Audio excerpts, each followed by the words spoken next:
हे पाखरू पाखरू कसे मी आवरू आवरू, मन हे पाखरू पाखरू. नमस्कार, मी सुवर्णा, तुमचं माझ्या चॅनलमध्ये खूप खूप स्वागत आहे. पहा ना, आपलं मन आपलं नेहमीच हे अगदी सैरभैर असतं, स्थिर नसतं. कधी पाखरू बनून ते आकाशात उडतं, तर कधी खिन्न उदास होऊन ते खाली बसलेलं असतं. पण तुम्हाला माहीत आहे की आपण काय करत असतो?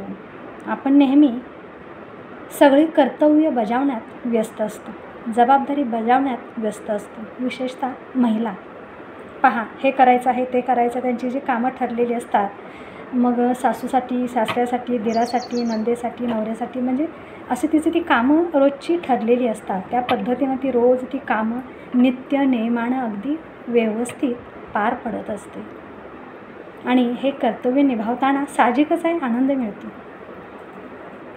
पण हे सगळं जरी खरं असलं तरी आपण स्वतःला अगदी आनंद मिळावा म्हणून आपण काय करतो का? स्वतः आनंदी राहण्यासाठी आनंद मिळतो खरं आहे, परंतु स्वतः आनंदी राहण्यासाठी काहीतरी करणं गरजेचं आहे. आता ते म्हणजे काय? म्हणजे आपण आपल्यासाठी थोडा वेळ देणं गरजेचं आहे. पहा, आपण पाहतो महिला व्यस्त असतात दिवसभर, बरीच मोठी कामाची लिस्ट असते आणि एक लिस्ट संपते तोपर्यंत दुसरी लिस्ट लगेच चालू असते. म्हणजे कामाची लिस्ट जी असते ना, ती अगदी उजाडल्यापासून झोपेपर्यंत ती लिस्ट जी असते ना, ती वाढतच चाललेली असते. ती थांबण्याचं कधी नावच घेत नाही. आता हे काम झालं की ते करायचं आहे, ते काम झालं की ते करायचं आहे. आता एवढं काम झालं की मग थोडी विश्रांती घ्यायली, परत म्हणतो नाही हे दुसरं काम होऊ दे, मग विश्रांती घेऊया. आणि असं करत करत पूर्ण दिवस निघून जातो. अशा आपण बऱ्याच स्त्रिया पाहतो की अखंड अव्याहतपणे दिवस रात्र त्या काम करत असतात. स्वतःसाठी कधी क्षणभर ते विश्रांती घेत नाही. स्वतःला त्या पूर्णतः विसरून गेलेल्या असतात. मग असं म्हणे, स्वतःसाठी तुम्ही वेळ काढणं गरजेचं आहे, कारण स्वतःलाही वेळ देणं गरजेचं आहे ना. दिवसभरातील 24 तासापैकी 1 तास हा आपणाला तर पाहिजेच ना. स्वतःसाठी तो राखून ठेवणं गरजेचं आहे. मग आपणाला काय हवं आहे, काय नको आहे, काय आवडतं, काय नावडतं, हे आपणालासुद्धा माहीत असणं गरजेचं आहे. आपण आपलीच आवड दिवसेंदिवस विसरत जातो. घरातल्या या लोकांना हे आवडतं म्हणून हे करायचं आहे, स्वतःला आवडतं म्हणून करायचं हे आपण पूर्ण विसरलेलं असतं. मला आवडत नाही हा शब्दच आपण काढत नाही, तर घरातल्या लोकांसाठी हे आवडतं म्हणून हे करायचं. पण माझ्यासाठी काहीतरी करायचं आहे हे पूर्णतः पहा, काही स्त्रिया अगदी असतात त्या विसरून गेलेल्या असतात.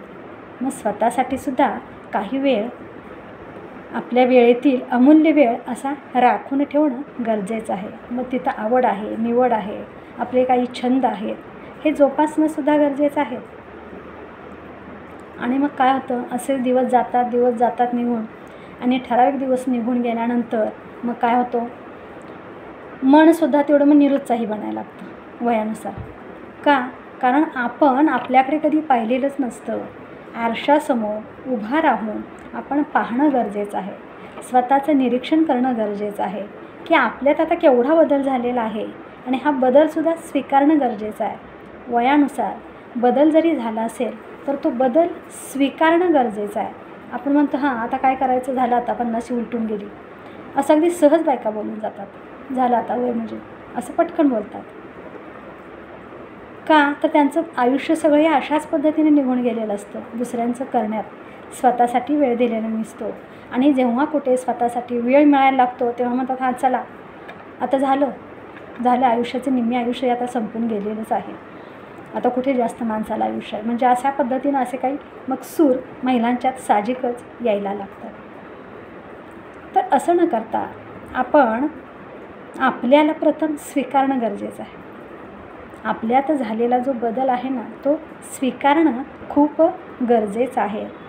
तो बदल आहे ना, तो बदल पॉझिटिव्ह आपण घेणं गरजेचं आहे. जरी केस पांढरे झाले, जरी चेहऱ्यावर ते वय दिसू लागलं, जरी आपलं थोडंफार शरीर थकलं असं आपल्याला जाणवत असेल, तरीसुद्धा आपण ते सगळं स्वीकारायचं आहे आणि पुन्हा नव्यानं पुन्हा नव्यानं तारुण्यात पदार्पण करायचं आहे. हे अगदी सहज शक्य आहे.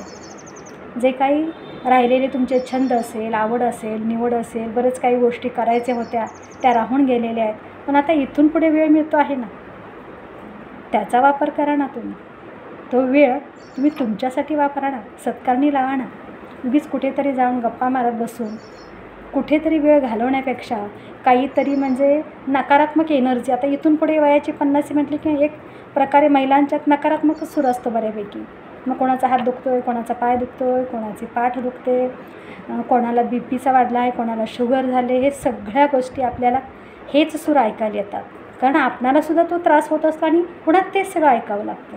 तर या नकारात्मक गोष्टीपासून थोडंसं बाजूला राहावा आणि तुम्हीच तो विषय चेंज करण्याचा प्रयत्न करा.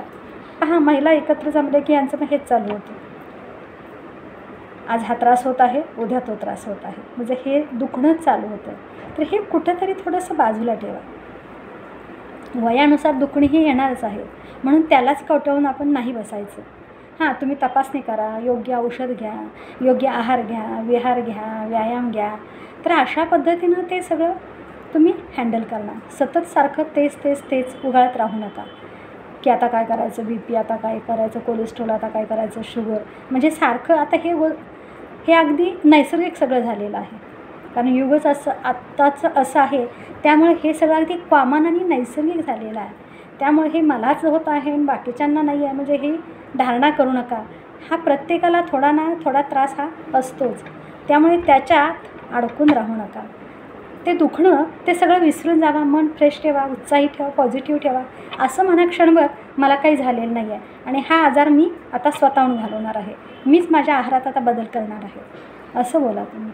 म्हणजे आपोआप तुम्ही पॉझिटिव्ह राहाल आणि स्वतःसाठी नक्कीच तुम्हाला वेळ देता येईल आणि हे अगदी सहज शक्य आहे. बरोबर ना?